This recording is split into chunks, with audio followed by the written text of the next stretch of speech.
নমস্কার। বায়োম্যানিয়া by Sukanta sir এই YouTube প্ল্যাটফর্মে সকলকে স্বাগত। আজকে পরিবেশের এমন একটা টপিক আলোচনা করব,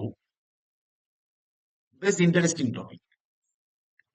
যত দিন যাচ্ছে আমাদের এই সভ্যতা ইলেকট্রনিক গেজেটস ডিপেন্ডেন্ট হয়ে যাচ্ছে, এবং এই ইলেকট্রনিক গেজেটস ডিপেন্ডেন্ট হয়ে গিয়ে দেখবে আগেকার দিনে বাড়িতে বড় বড় আমাদের টিভি ছিল, বিশাল বড় বড় টিভি। সেই বড় টিভি চলে সাদা কালো টিভি, সাদা কালো টিভি চলে গেল, কালার টিভি এলো, কালার টিভি চলে গেল, এলসিডি এলইডি টিভি আসতে লাগলো। দেখবে আগে বাড়িতে পুরানো দিনে সেই পর্দা টাঙিয়ে সিনেমা হতো, তারপর সিডি এলো, ডিভিডি এলো, এখন চলে এসেছে মাইক্রোচিপ। আগে ফোন আমরা একরকম ইউজ করতাম, এখন দেখুন মোবাইল প্রতি বছর বছর নতুন নতুন মোবাইল আপগ্রেডেশন হয়ে যাচ্ছে। হয়তো আমরাও অত তাড়াতাড়ি আপগ্রেড হতে পারছি না যত তাড়াতাড়ি গেজেটস গুলো আপগ্রেড হয়ে যাচ্ছে।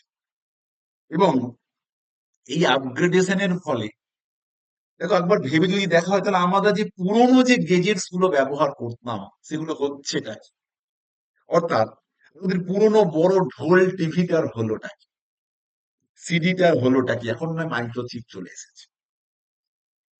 এই যে ইলেকট্রনিক গেজেটস থেকে যে সমস্ত ওয়েস্ট বা বজ্র পদার্থগুলো উৎপন্ন হয়, সেই বজ্র পদার্থগুলোর নামই হচ্ছে ই ওয়েস্ট, অর্থাৎ West generate from electronic gadgets. অর্থাৎ বিভিন্ন ইলেকট্রিক্যাল ইকুইপমেন্ট যেগুলো আমরা ব্যবহার করছি, এবং আমাদের আপগ্রেডেশনের ফলে এই সমস্ত জিনিসপত্রের, এই জিনিস যেগুলো পুরানো জিনিস, সেগুলো পড়ে থেকে যে বজ্র পদার্থ হচ্ছে, সেগুলোই বর্তমানে ই ওয়েস্ট নামে পরিচিত। তাহলে আমরা যদি দেখি এই ই ওয়েস্ট কোথা থেকে সৃষ্টি হচ্ছে, তাহলে আমাদের দেখবে আগে বড় কম্পিউটার ব্যবহার হতো। বড় কম্পিউটার, ছোট, মাইক্রো, মিনি, ট্যাব। আগে যে কিবোর্ড ব্যবহার করতো সে চলে গেছে, ছোট হয়েছে, নতুনত্ব এসেছে। আগে হয়তো কর্ড দেওয়া ছিল, এখন কর্ড লেস এসেছে। তাহলে যত দিন যাচ্ছে ইলেকট্রনিক গেজেটস এর আপগ্রেডেশন ঘটছে। তাহলে আপগ্রেডেশন হচ্ছে বটে, তাহলে আমরা তো একটা সময় পুরনো গুলো ব্যবহারে অভ্যস্ত ছিলাম। তারাই হচ্ছে ই ওয়েস্ট এর সোর্স। অর্থাৎ এই যে computer, monitor, speaker, keyboard, printer upgradation হওয়ার, মডেল চেঞ্জ হচ্ছে, আমরা নতুন মডেলের দিকে ছুটছি। এই যে জিনিসগুলো টিভি, ডিভিডি, সিডি, এই যে বিষয়গুলো এগুলো আগে ছিল, আমরা সেগুলোর পরিবর্তে আজকে নতুন নতুন গেজেটস আপগ্রেডের ব্যবহার করছি। এরা যে বজ্র পদার্থ, তারই নাম ইলেকট্রনিক গেজেটস থেকে উৎপন্ন হওয়া বজ্র পদার্থ, বা the waste substance generate from electronic gadgets. ঠিক আছে, this are the source of e waste. তো এই যে ই ওয়েস্ট বা ইলেকট্রনিক গেজেটস এর ওয়েস্ট, আরো কত কিছু।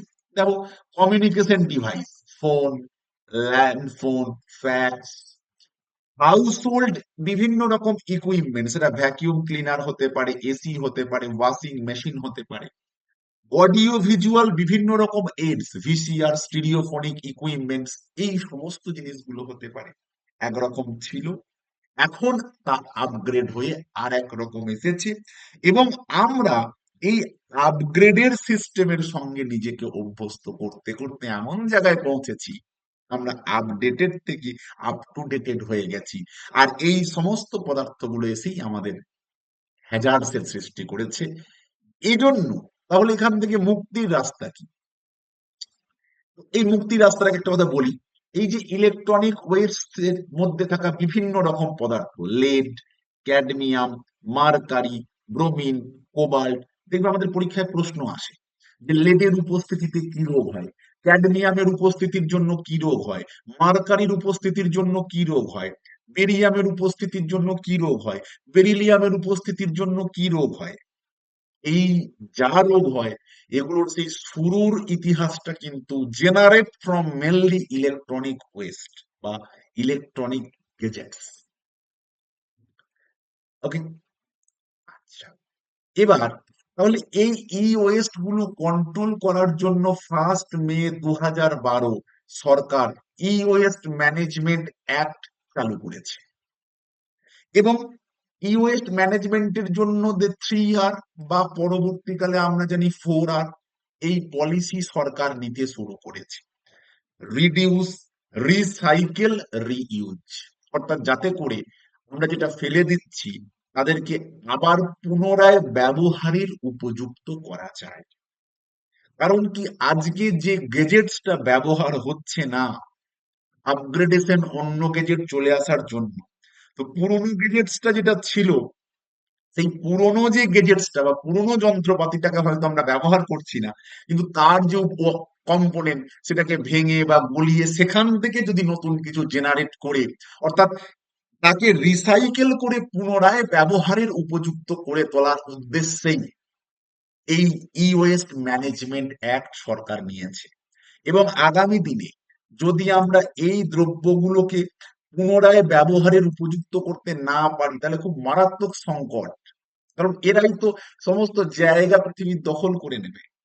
তাই অত্যন্ত গুরুত্বপূর্ণ, how to control the electronic gadgets West, অর্থাৎ ই ওয়েস্ট কে কিভাবে আমরা কন্ট্রোল করতে পারবো, এবং তার বিভিন্ন মেজার্স গুলো আমাদেরকে বিভিন্ন রকম ভাবে যেগুলো এসেছে সেগুলোকে গ্রহণ করতে হবে, এবং যাতে করে এই ইলেকট্রনিক গেজেটসদের রিসাইকেলিং এর মাধ্যমে আমরা ব্যবহার করতে পারি সেটার দিকে নজর দিতে হবে। এই হলো ই ওয়েস্ট। এবং এটা পরীক্ষায় খুব প্রশ্ন আসে, ই ওয়েস্ট ম্যানেজমেন্ট অ্যাক্ট কবে চালু হয়েছে, খুব পরীক্ষায় প্রশ্ন আসে। তারপরে ইলেকট্রনিক গেজেটস থেকে এর সোর্স গুলো কি, বা কোন উপাদানের জন্য কি কি রোগ হয়, এই জায়গাগুলো কিন্তু খুব ভালো করে জানা প্রয়োজন রয়েছে। এই ই ওয়েস্ট এর আলোচনা এখানেই শেষ। পরের টপিকে নতুন টপিক আলোচনা। ভালো থেকো।